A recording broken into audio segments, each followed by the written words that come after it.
আমরা বাংলাদেশে আমরা তো শুকরের মাংস খেতে পারি ওপেনলি। এই শুকরের মাংস আমরা যেভাবে ওপেনলি খেতে পারি, যে 95% মুসলমানের দেশে কোরআনে আছে শুকর মাংস খাওয়া হারাম, সে হারামের মাংস মুসলমানের সামনে কেটে আমরা খেতে পারি, কিন্তু মুসলমানরা আমাদেরকে আক্রমণ করে না।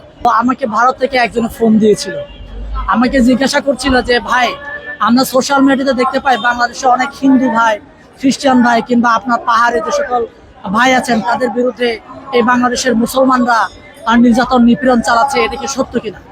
আমি বললাম যে দেখেন, সোশ্যাল মিডিয়াতে যা দেখা যায় এটা অনেকটা ভুল। বরঞ্চ আমার এই বাংলাদেশে যেভাবে আমরা শান্তিতে আছি, ঠিক তেমনি ভারতের সংখ্যালঘু ভাইরা, যেমন ভারতের সংখ্যালঘু হচ্ছে মুসলমান, ভারতের সংখ্যালঘু হচ্ছে হিন্দু, খ্রিস্টান, ভারতের সংখ্যালঘু হচ্ছে বৌদ্ধ, ওরা যদি শান্তিতে ওরা ধর্মীয় কাজ সম্পাদন করতে পারতো তাহলে আমি আনন্দ পেতাম।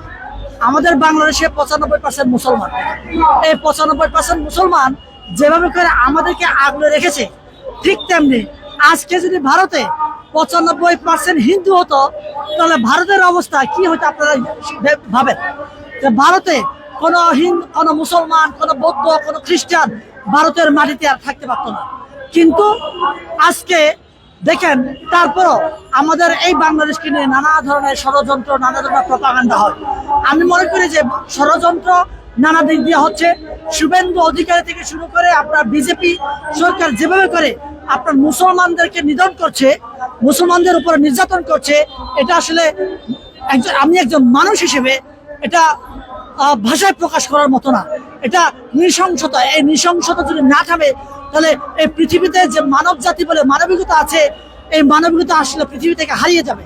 তাই আমি মনে করি একজন মানুষ হিসেবে, একজন বাংলাদেশের নাগরিক হিসেবে এবং ভিন্ন ধর্মাবলম্বী হিসেবে আমি মনে করি যে বাংলাদেশে, আমি একটা উদাহরণ দিই আমি আপনাকে, যে 5ই আগস্টের পরে আমি একটা বক্তব্য দিয়েছিলাম, আমি একটা কথা বলেছিলাম, আমরা বাংলাদেশে আমরা তো শুকরের মাংস খেতে পারি ওপেনলি।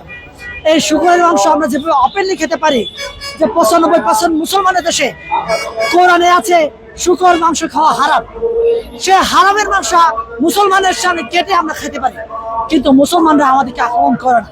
কিন্তু ভারতে যেভাবে করে আপনার গরু মাংস খাওয়ার কারণে মুসলমানদের উপরে নির্যাতন নিপীড়ন চালানো হয়, এরকম নিপীড়ন যদি বাংলাদেশে আমরা মুসলমান ভাইরা চালাতো, আমরা টিকে থাকতে পারতাম না।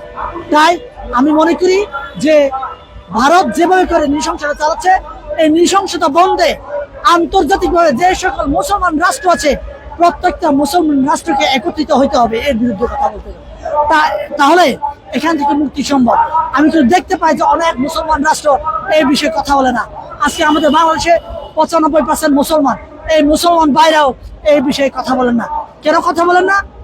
ওরা মনে করে ভারতের বিরুদ্ধে কথা বললে আমাদের অনেক সমস্যা হবে।